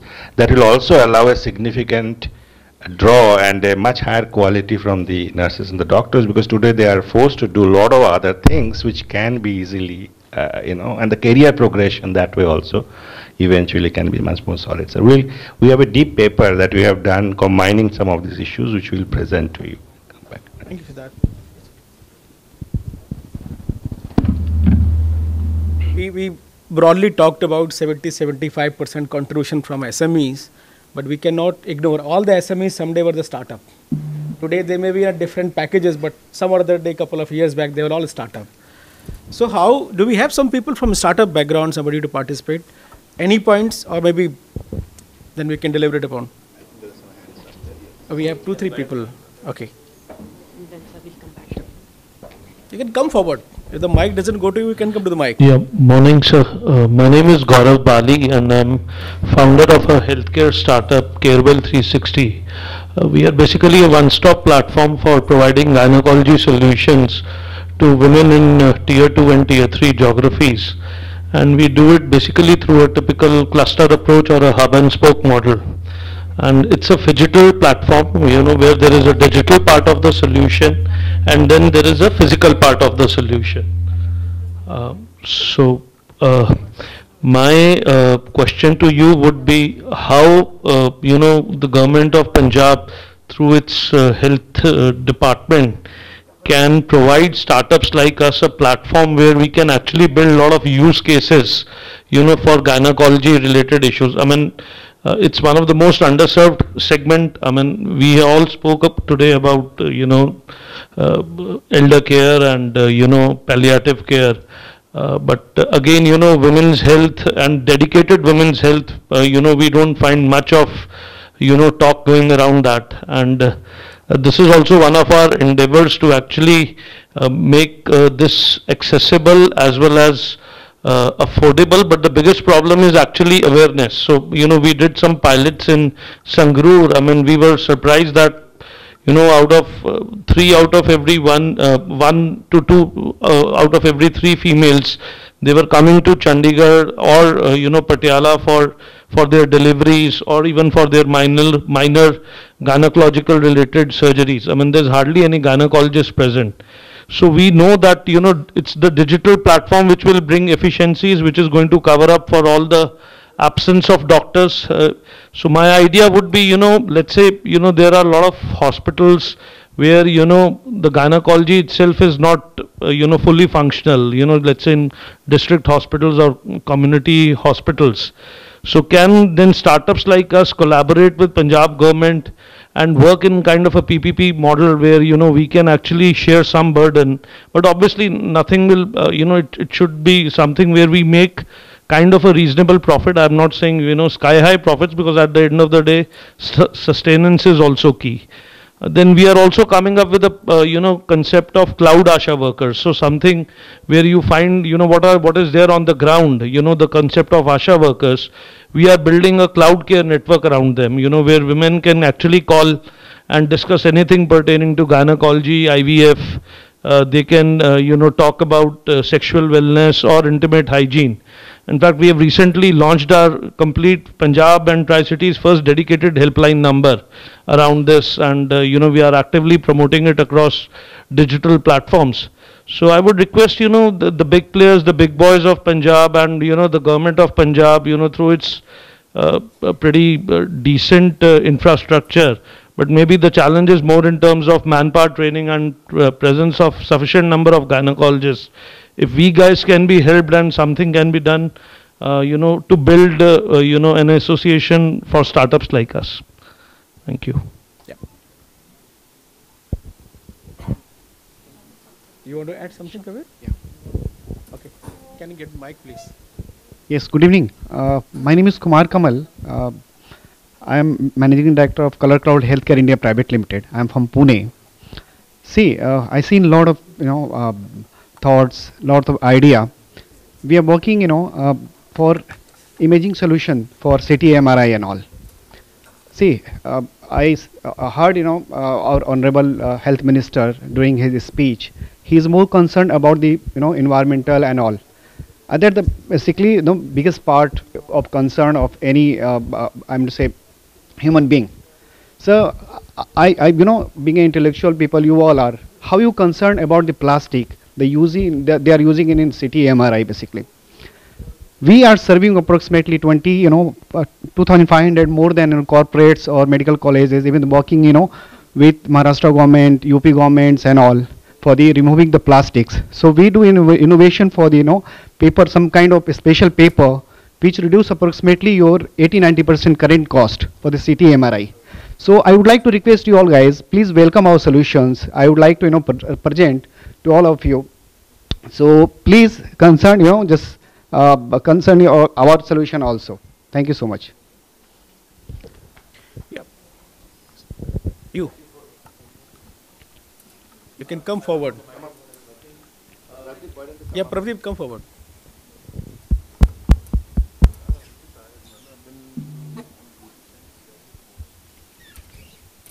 Thank you for giving. Is this working? You can take. Thank you. An amazing panel. I recognize a lot of faces. Honorable Minister Sardar Balbir Singh ji, thank you for giving me an opportunity to speak to you directly. Bhatia sir, my team met you and met your team this morning. In 2014, I was not, I was living in Brazil, and my dad and my parents actually, they live in phase 7. I grew up in Chandigarh, now I live in Hyderabad.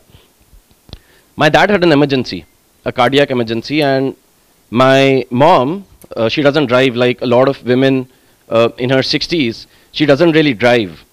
So she called a nearby hospital, very, about 1.5 kilometers away, very close by. They didn't pick up the phone, right? She tried calling 108. They couldn't do anything. So she called an uncle who actually came in, took my dad to Fortis Hospital, and all's okay. He's completely fine. But that became the seed of an idea. I traveled across the world, did my MBA at INSEAD, came back to start what is now India's largest private emergency company called Red Health. Previously it was called Stanplus. What we do is we manage emergency response for various large hospitals, with an underlying thesis being the largest brand in the world for healthcare is actually 911. That's how people access in the US. In UK, NHS has actually one helpline. In India, we have thousands and thousands of emergency helplines, right? An emergency helpline could be a doctor's phone, it could be your relatives, a security office. ISB, I'm sure, runs a security office where all the healthcare emergencies are routed through. Of course, there is 108, but across the country, 108, the way it was designed actually in Hyderabad, it's not scaled up, right? It still doesn't do, for example, you mentioned that a lot of referral, India is one of the largest referral markets in the world where people travel the maximum distance. How do we, as Indians, we access emergency response? How do we, as Indians, make sure that when we travel long distances, that's actually high quality? We've seen in our research, now having transported 400,000 people, that invariably, because of this fragmentation, because of no standards, can you believe there is no standard for ambulances except National Ambulance Code that applies to OEMs, right? Today, if I ask hospitals, sir, do we need a doctor or a paramedic or a nurse in an ambulance when we go to treat a patient or pick up a patient? There is no standard. So, sir, I have 3 asks. One ask is actually to come and present to you our technology. It's AI enabled. We pick up every call in 0.8 seconds. It is configurable to about 100 plus hospitals. We can pick up the call to an individual. Apple has chosen us as their global, in their global as a vendor. We are servicing Apple in India. So one request is, sir, if I can come and present to you. The second ask is if we can also, maybe Punjab can become the first state to create standards for private ambulance operators. We have NABH, we have NABL, we have nothing for ambulance operators, and we have almost 3 lakh to 4 lakh ambulance operators today plying Maruti vans as ambulances. And sir, my third ask to you is, we should encourage 108 ambulances, if possible, to transport patient from one district to another, because what we've seen is that continuum of care breaks down when a patient has to come, let's say, from Bathinda to Mohali. They have to rely on a private operator, and for those 3 to 5 hours in a sweltering heat of 40 degrees, often that's where morbidity actually takes effect. So these are the 3 asks, sir. Thank you so much for giving me this chance. Yep. Yep, please. Then I think hi, my name is Dr. Saurabh Baghi. I'm from Firozpur. I've spent the last decade in the US. I'm trained and I practiced over there for over 6 years. I've been a part of the management committee of at least 5 hospitals in the US. I've been in India since 2020, right before the pandemic started. I've been running a 100-bed hospital in District Firozpur, which is the topic that we were discussing before. So I just want to provide a ground zero view from a periphery of Punjab as to how a world standard of care can be run in a periphery. First of all, I would like to second my senior colleagues who said bottlenecking, providing a standard of care is not cheap. Wherever you go, and especially it is not affordable for the patients that we think are below the poverty line. If you ask me, there is no subsidy that is going to a private organization in a periphery where a CT scan costs the same as it would cost in Mohali. So whereas we are expected to treat below poverty line patients for under the cost, so you're bottlenecking a private organization in the sense to provide to better the healthcare facilities that are being provided to poor patients, but in actuality what it leads to is poor healthcare. The reason is it promotes corruption, it promotes malpractice. The more you bottleneck a private organization, the more you promote such practices. I have multiple observations from and as an outsider viewpoint, but I think the biggest observation that I've seen since I've been back in India, in my motherland, is the significant distrust between patients and physicians, and there are multiple aspects to this. The one reason is, of course, we have probably the largest first party payment system in healthcare worldwide, and that is where the patient tends to shop between doctors, which is actually not the appropriate thing to do in healthcare. But it is also it also, I would own up from my fraternity, it is also because of us doctors, the way we have practiced in India.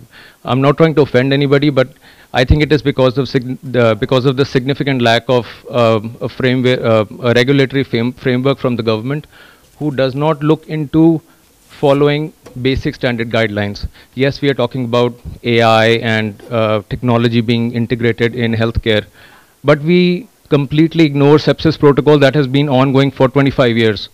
We completely ignore that if a primary PCI is better than thrombolysis, we continue to do thrombolysis even if a PCI capable center is available and can save a life.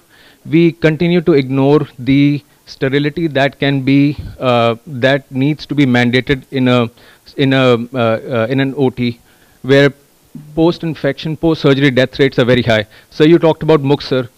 I am very close to Muxar, and I get in Muxar they are doing a lap cholecystectomy for 12,000 rupees. Please explain me how this is happening. And I am telling you, I am the doctor that sees those septic shocks that present after that lap cholecystectomy, because the patients tell me they didn't even bother to change the bed sheets, the sheets in the OT. They did not even bother to sterilize the instruments. How is this humane? Yes, we are talking about bringing ambulances and doing an EICU, but at the ground level we are not even following these basic things that we already know will improve patient outcomes.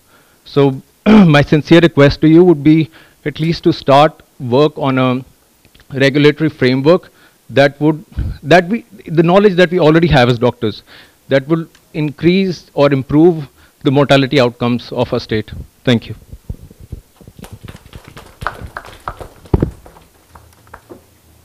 You cannot imagine healthcare without medtech. Okay, in that time when we're talking about digitization, technology, do we have friends from medtech fraternity? You have to help yourself walk a couple of steps. Thank you very much. Thank you, sir. Thanks for having us around as medtech. I think I am the shy guy at the back end, medtech. I don't think the warriors would have been warrior without oxygen cylinder in their hand, which is medtech, right? Or a pulse oximeter or a thermometer. आज everybody talks about oxygen saturation, but without a pulse oximeter, which is medtech, wouldn't have been possible. So yes, I'm a partner, but yes, I'm seen as a vendor, unfortunately. So I first request to all of the friends here and to the government, see us as partners, not as vendors. And that's changes, and that's how the medtech is changing after the COVID time. My name is Manish. I lead a listed medtech company in India.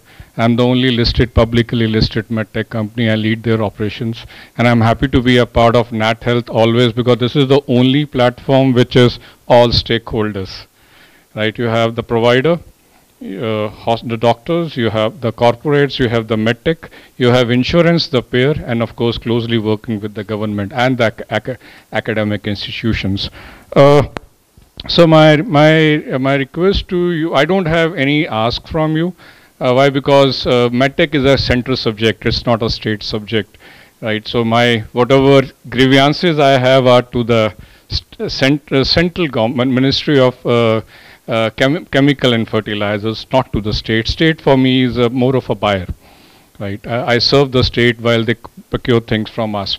I don't have any ask from you or neither any complaint from you. Things are going pretty fine. I look forward to you if you would need anything from our side, as a representation of medtech, bigger industry, I have people from Philips as a part of the group who are big time in imaging. I have people sitting here who represent the suturing side.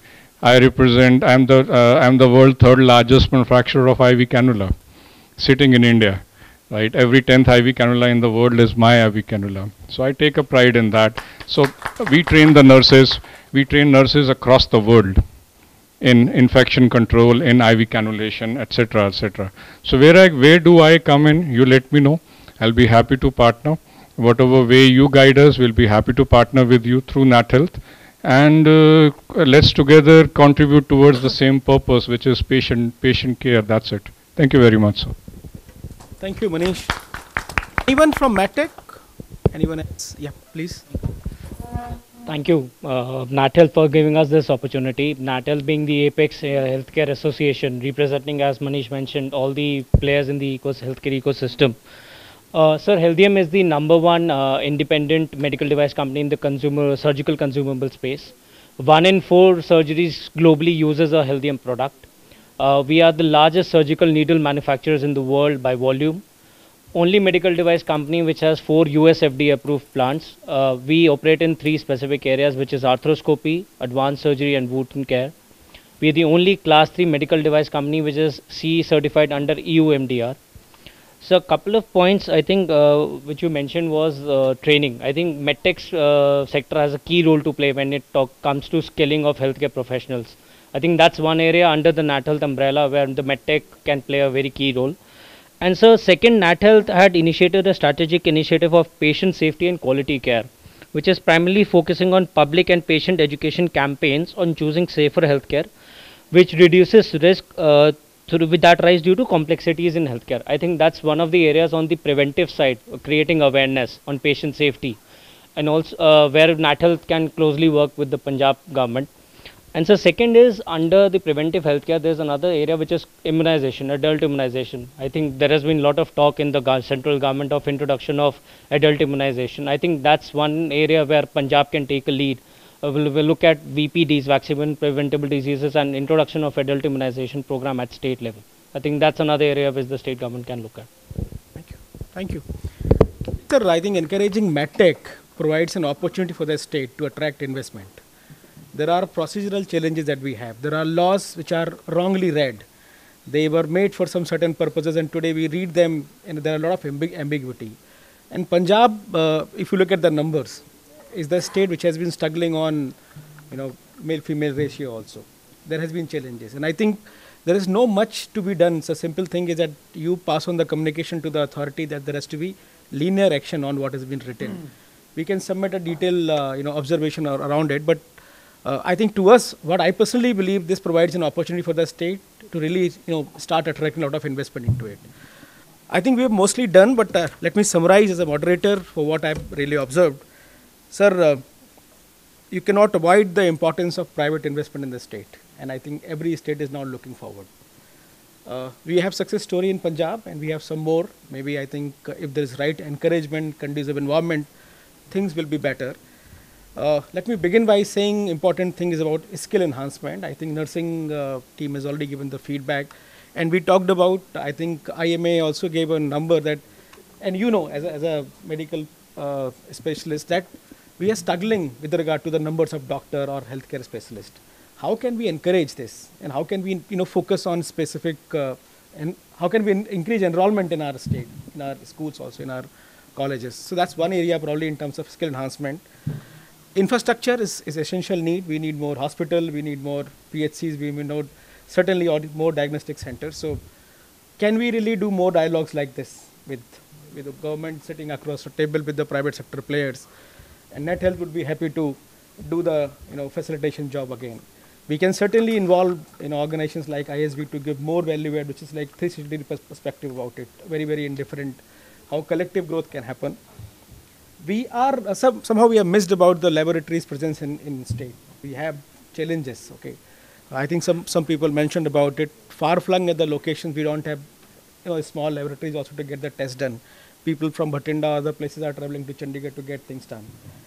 Another one, I think collectively we need to relook at the policies that we have. You yourself has told about it that you were talking about Badalta Punjab. And the Badalta Punjab is only possible when you are relooking old things and making things which are more conducive. You cannot ignore the SMEs, but I think one important thing Dr. Wagi mentioned last is that trust, which I believe this is a both-way process. Government can alone not do it. Medical practitioner, from private or public side, and the policy makers together can collectively build it. It's not the government job to build trust. It is a job of medical practitioner to give the right thing to the patient and build the trust. I thank you everyone for giving me this time to moderate the session. Thank you so much, Honorable Minister.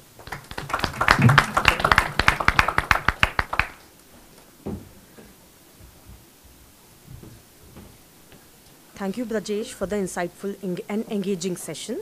I would now request Mr. Siddhartha Bhattacharya, Secretary General NATHEALTH, for summarizing and concluding remarks. Over to you, sir.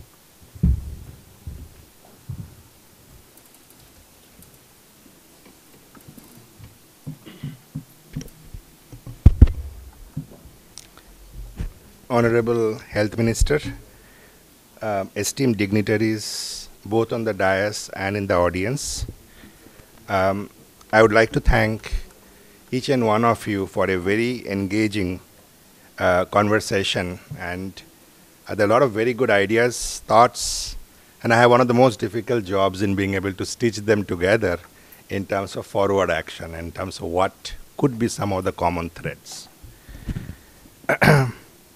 Sir, health is a very interesting domain from a NATHEALTH perspective. Maybe I can take a minute to share a story which brings things together for us. And who doesn't like stories? When we all were children, we grew up with the stories of kings, and once upon a time, long time back, there was a king. And the king had 3 sons. All the 3 sons were equally capable, and the question was, who is going to be the next king once this king passes away? And the king gave each of the sons an interesting challenge, and that challenge was, go and find me around the world the most magical thing that you can get. Whoever gets me the most magical thing is going to be the next king. So the eldest son went to one end of the world and he found a magic binocular. Whatever you wanted to see, think, you could see live on that binocular. The second son went and found a magic carpet. You sit on that carpet or stand on the carpet and say, this is the place I want to go. In the blink of an eye, you are there. And the third son went and found a magic apple. One bite of the apple, and it brings anybody dying back from death. So all the 3 sons, they came together en route back to share with their father. They have the most magical thing that they have gotten. They met at a place 24 hours away, and they're all excited that they have the most magical thing in the world. And then they meet and they say, they start arguing about who has the most magical thing. And they say, we are missing our father for a long time, let's see how father is. And the eldest son said, take the binocular out. They see that the father is really sick, he's about to die. The second son had said, let's get on the carpet quickly. In the blink of an eye, they are there. And the third son gave a bite of the apple and brought the father back from near death. And now the father is alive in terms of who is going to be the next king. It doesn't matter who is going to be the next king.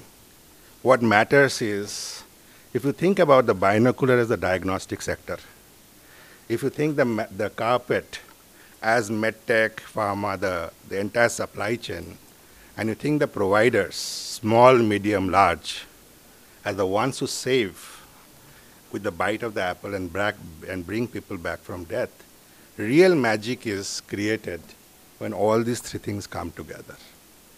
And one of the greatest innovations in India is really the Indian Rail. And what is great about the Indian Rail is it runs on many wheels, just like our health system. And you heard a lot of us in this room We certainly have a lot of wheels in India's healthcare. We need more wheels and bigger wheels if we are going to take everybody in India along. But I think there's one fundamental principle of the Indian Rail, which is you have a lot of compartments, and some compartments have more amenities than the other. They have different price well in this audience today.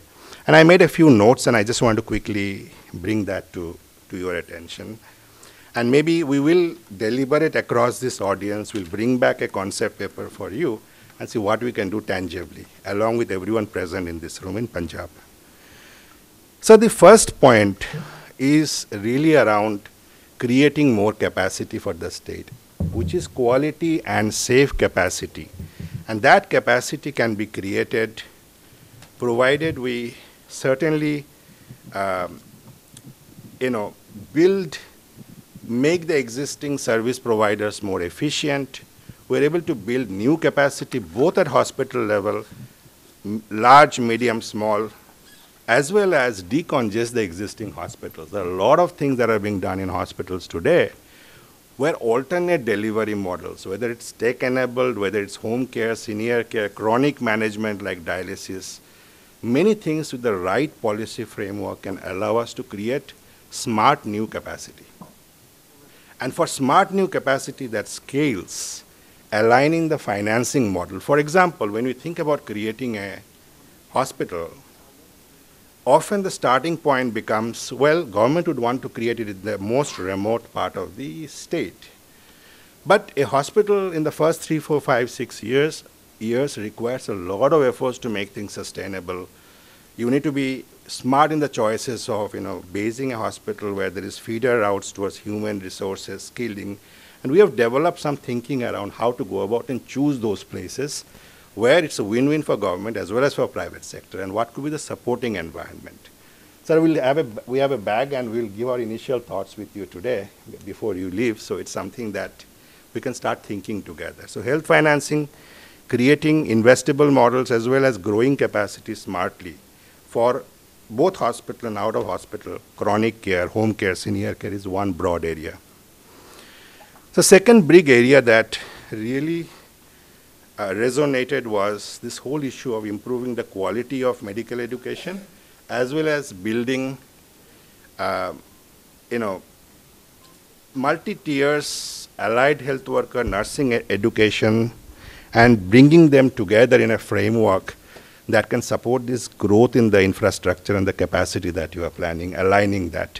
And this is required because India has the location from where the supply for medical education or trained medical professionals come in India. It is highly localized in 6 to 8 states. The demand is really elsewhere in a very large way, and also outside the boundaries of India, there's a tremendous demand for it.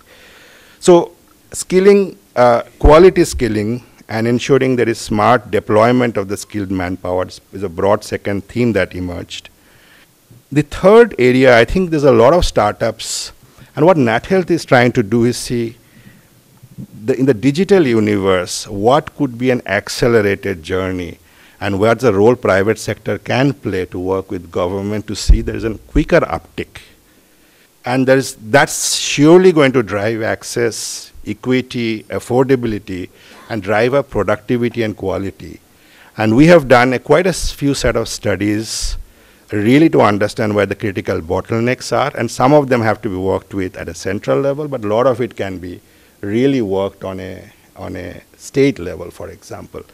So one example of something like this is really the path towards digitization or regulations increasingly taking the role of digital path.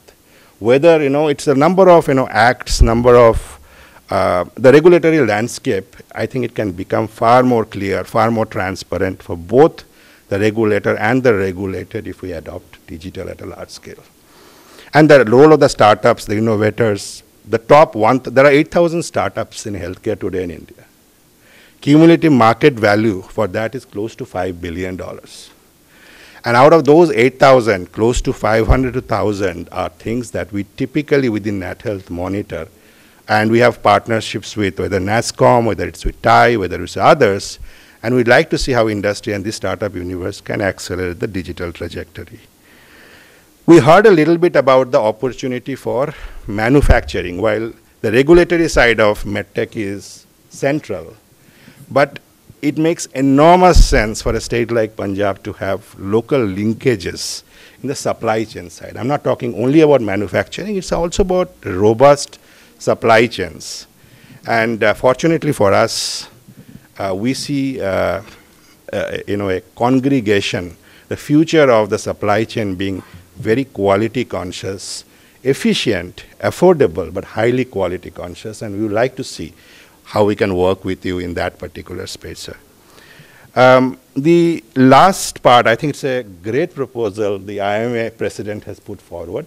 We fortunately have academia, a lot of research bodies together, and would really like to see how we can take a partnership sort of, a collaboration sort of an approach towards learning what is your ground level observation, what some of the data you are picking up, and we'll bring in the relevant, the research, the education, the deep sort of analytics people who are in our network to see together what we can do to propel action there. These are some of the thoughts. We'll ask everyone post this event for their opinions. If we have missed out any themes, hopefully we can collectively take everyone's input. We certainly appreciate the organizing team today, a lot of the people who have come here. They will be the nucleus in terms of wherever we go in the state of Punjab, our engagement model. And I'm certain, sir, with your support and your executive sponsorship, we'll create a model that is win-win ultimately for the people of Punjab. With that, sir, thank you so much for being here today. It was enormously a pleasure. Being a great host for organizing and bringing this event together. Once again, thank you for joining us today and making this event a resounding success. There are multiple roadshows pan-India coming. Request to please share your details with us, and we will help us having the engaging discussions forthcoming. Thank you and wishing you all a safe weekend. Yeah, sure. Please also do join us for the high tea over there and requesting a group photograph with Honorable Sir. Thank you so much.